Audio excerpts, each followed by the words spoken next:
Good evening. This is JazzProfileTelevision.com. We're at the Montreal International Jazz Festival, and we're interviewing serious guitarist by the name of Mark Whitfield, who is working with another dynamic artist named James Carter.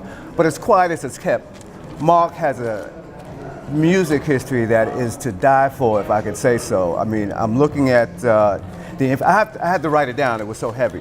Number one, Mark is from Syosset, New York. Went to Berkeley, and just to give you, has had record deals with both Verve and Warner Brothers.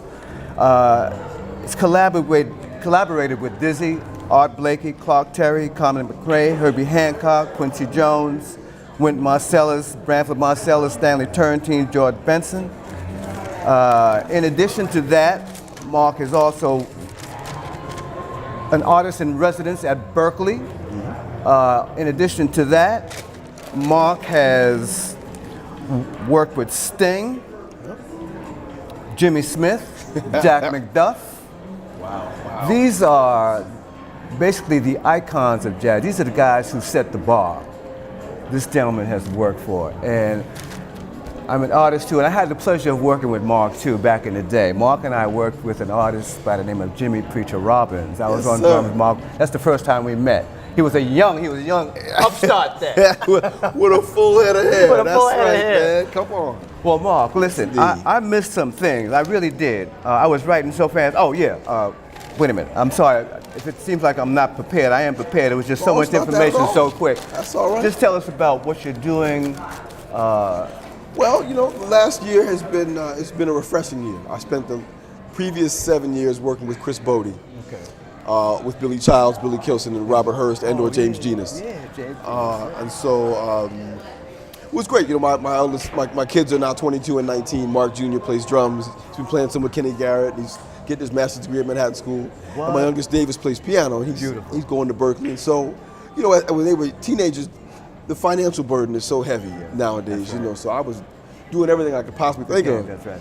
You know, and so when I started working with Chris, and then that led to working with Sting, and that it's been a great experience. I know it has. But this year, I've had the opportunity to scale back. I was doing 160 dates a year with Chris, mostly one-nighters. So this year, I've been, starting last December, only doing part-time. A few gigs a month with Chris, and I'm playing a lot of, just getting back to playing music I've got a band with my sons, both my kids in Genus. We play with the quartet. I'm playing with James Carter, which is great. James and I got together for Robert Altman's Kansas City movie. All right. And so I met James actually I was on a Young Lions tour, and we played the Detroit Jazz Festival, Shane Park, in '91. And somebody took me to Burt's, and I met James then. He's a few years younger than me. He might have been 16, 17 then, playing alto. And I was like, man, I don't know who this kid is, but he's a bad so-and-so. He's a bad somebody, as they say, you know. And so, of course, you know how small the community is. Before you know it, we were working together, you know. So I was really happy to be able to make this with him. I'm also trying to put a project together this year with myself, Darryl Jones, and Carter Buford. And so Carter and I, it's funny, I was with Dave Matthews last week, and I did a thing with Carter. Carter and I were talking about, remember Ramsey Lewis used to host the whole jazz show on BET? Yeah. The Ramsey Lewis show. So he had me on in 1990. I was on a show with Jerry Allen. We played, and Carter was the drummer. But Carter was late for the taping, and when he got there, he had this dude with him, you know, helping him carry his drums. The guy was like, hey man, I think, you know, I like your music, and I got a band, and I sing, and me and Carter play together, and we were playing some, you know, frat houses and stuff now, but you know, one day I'll see you on the road. It was Dave Matthews, right? So, follow that up, and you just never know. You never know. And so we had a few good laughs over that one, you know what I mean? I'm like, Dave, can I go on the road with you? You know, so at this point, man, I've gotten to the point now where I'm playing music because I enjoy it. Which is a wonderful feeling. I love to make a living. I take every opportunity I get. But I'm really getting to do what I love to do. Oh, that's wonderful. And I'd like to be able to ride that wave onto the sunset, as they say. You know. I read something where you had done a tribute album to Stevie Wonder. Sure, that's about 3 years ago now. 3 years ago. Yeah, I put it. Well, actually, it came out 2 years ago. Okay. It's called Songs of Wonder. Okay. It's all myself, Peter Martin. James Genus is on it. My eldest son plays some drums, and a guy named George Fontenette did a lot of production, plays trumpet, some great horns. And my cousin Cy Smith, she used to be the vocal coach and background singer for American Idol. Okay, She's been out on the road with a lot of people for a long time. She sang on it, and everybody loves Stevie Wonder. He's the most prolific composer for the last 40, 50 years. The greatest compliment he ever could have paid me was I did new arrangements on his tunes. Yeah. And so when he saw my cousin was singing something, she was singing with him, and so she went up to him. She said, "Hey, Stevie, my cousin Mark and I got this song, and we got a record of your music, blah blah blah." He was like, "Yeah," and he sang our version of Superstition. What? He hit it. He sang it. I was like, "Oh, Stevie!" That's great. That's for something like that. I'm glad to hear you say that you did kind of revamped some of Stevie's songs. A lot of people do them the way they are. I don't. No, you don't touch a classic. Yeah, I know you don't touch a classic, but you. No.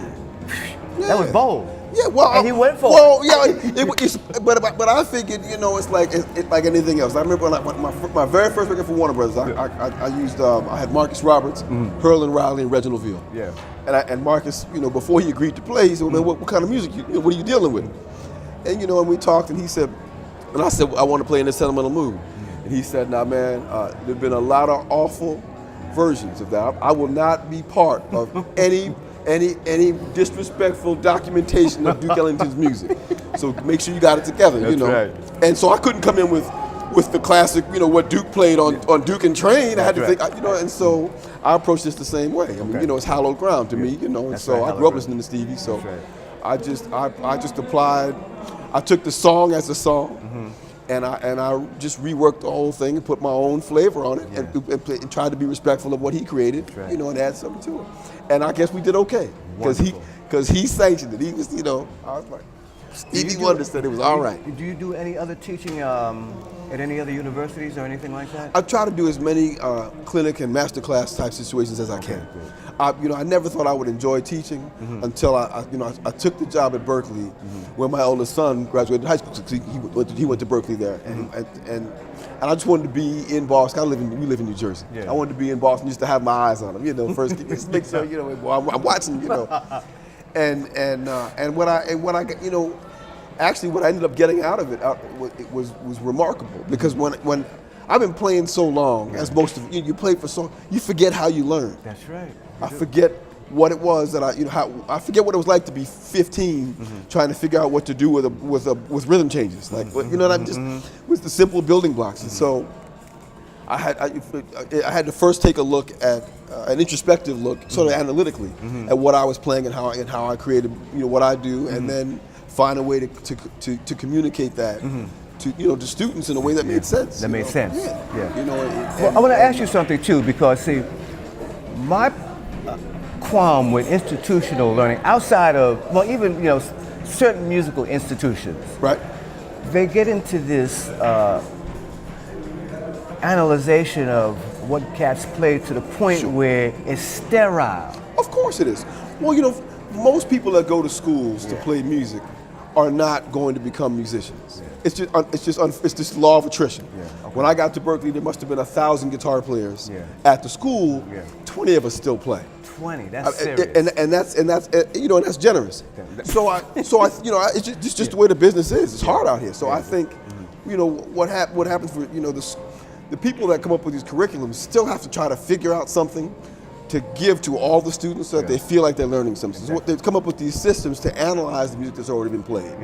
But the music comes first because it's been played. That's right. It's been played. So what I will do in tipping my hat to Berkeley is what they do.